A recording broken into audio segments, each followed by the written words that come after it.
Hello, my name is Samuel. In this video, I will show you how to get better in public speaking. As many introverts, I had troubles to speak in front of a group of people.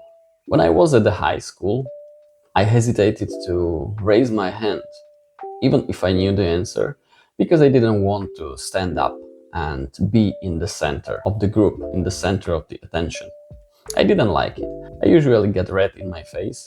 It still happens sometimes. And now my biggest audience was 30 people. It's not a lot, but hopefully it will be more and more in the future. This video is not for people who are confident during public speaking.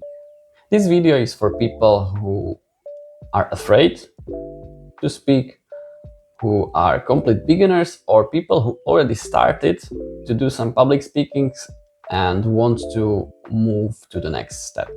Once you finish the video, you will know seven most important aspects of a good speech or presentation. You will get ahead of 90% of all people. How is it with public speaking? Should you be born as a speaker? You might think. Public speaking is a skill. As each skill, it may be learned. The easiest way how to learn something is to learn from people. Learn from people who went through what you want to go through. Do you know who is best in public speaking? Have you heard about Toastmasters Club? The Toastmasters Club has almost 400,000 people worldwide. There is a club in each bigger city in the world. I'm from Bratislava, and I believe there is about 7 clubs just in Bratislava and few in the other cities. How does it look like on the meetings? Usually it's smaller groups, from 10 to 20, maybe more people. Clubs have meetings, usually once in a week, and practice public speaking. There are always more experienced people and less experienced people. You can come as a newbie and learn from the better. You can join the club and the other members will show you what to do and how to get better in this. It's not one-time thing, it's regular thing. You need to go there regularly. Each meeting has approximately 1 to 2, 3 hours, and there is a few types of speeches. Long speech, about 5 to 7 minutes, and short impromptu speeches. But now I don't want to go into the meetings. If you plan to join a club or not, I will give you a few tips how to learn public speaking. I'm not gonna tell you what you want to hear, that there is some magic trick how to get better quickly. I'm gonna tell you what you need to hear. It takes time, practicing, failing, and getting better. Let's come to the main point of this video. There are 7 most important points of a good presentation or speech. First 2 are mental, and if you realize it, you can learn it very quickly. Another is technical. You need to learn it and practice. First one, realize what is the worst case scenario. For example, you have a presentation in the office. There is few people.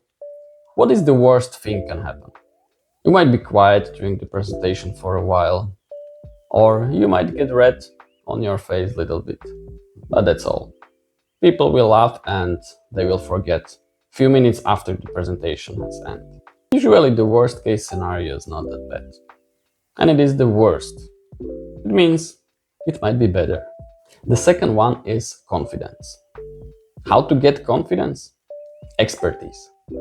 The more you know about some topic, the more confidence you have when speaking about it.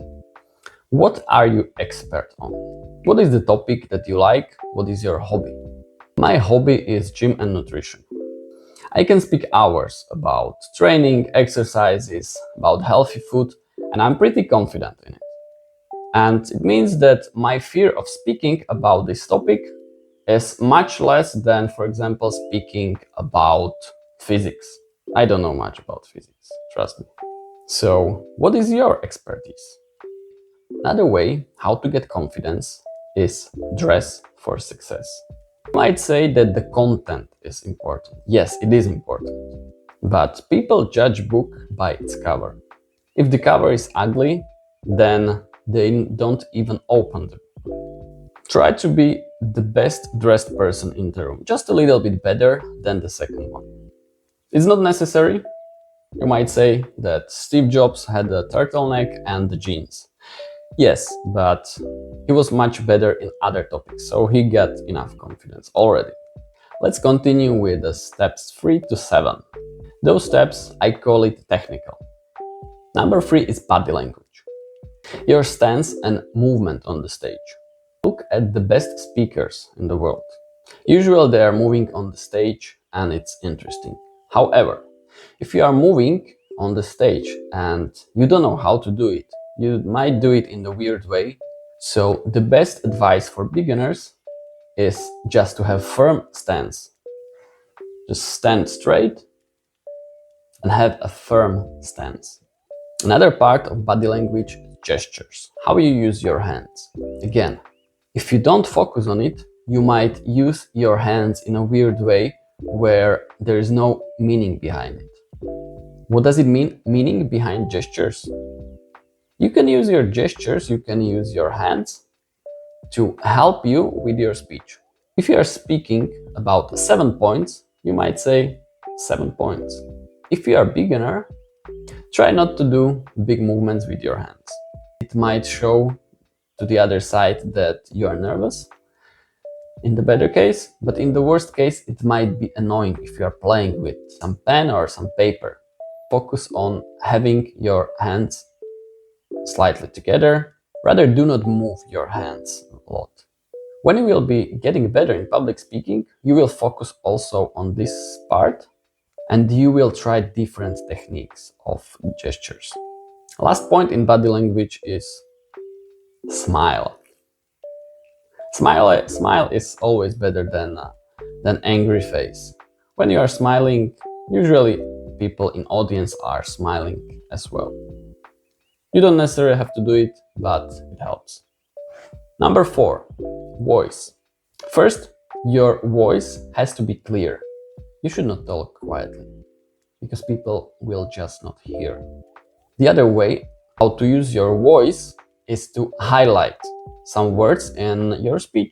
You can speak a bit more loudly when you want to highlight something or when something is more important. Number 5, filler words. What are filler words? Filler words are, for example, and, so, well, like, basically, actually.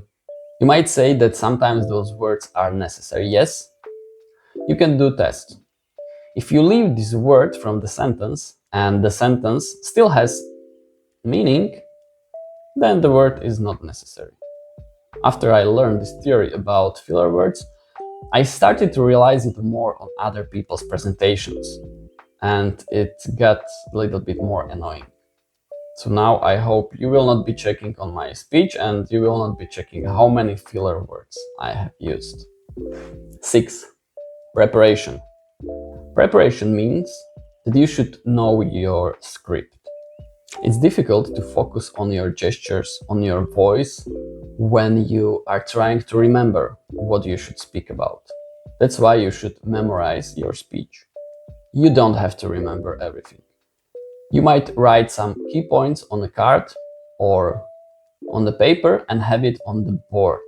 Here I am highlighting the board. Do not have it on some paper in your hands, which will be sweaty after a few minutes on the stage. Do have some board or some small card which you will be holding in your hand, and you will see your key points. Do not write on the paper or on the card the whole script, just the key points. It's better for orientation in your speech. Rehearse. Rehearse at home before you go on the stage. Rehearse in front of your boyfriend, girlfriend, or just by yourself. You might record yourself on the video, but please rehearse. It's very important. When you do it, you might realize that you don't remember all points which you want to speak about, so you will memorize it a little bit better, or you will write it better on your card or on your paper. Number 7 is contact with the audience. How to have contact with your audience? Have prepared some questions. You can ask them something and you will see how they are reacting. You want to ask some simple question to the audience. If the audience is too big, you might say, raise your hand if you are introvert. This way, people will engage your speech. They will be more interested. They can think a little bit. And this way, it's not boring to them. Another way how to have contact with your audience is eye contact. You can look into someone's eyes for 10 seconds, then look into another person for 10 seconds, and so on. You don't want to focus on just one part of audience. If you have audience there and there and there, you need to change your point of view. Don't forget to anybody. That's it. You have successfully learned basics of public speaking. Number 1 is realizing what is the worst case scenario. Number 2, get confident by expertise and dressing. Number 3, body language. 4, voice. 5, focus on filler words. 6, preparation. And 7, contact with audience. Now you need to practice. I highly recommend you to find the Toastmasters Club. Would you like more tips for introverts or more tips about public speaking? Comment below. What is your biggest obstacle or biggest struggle in public speaking? Thank you and see you next time.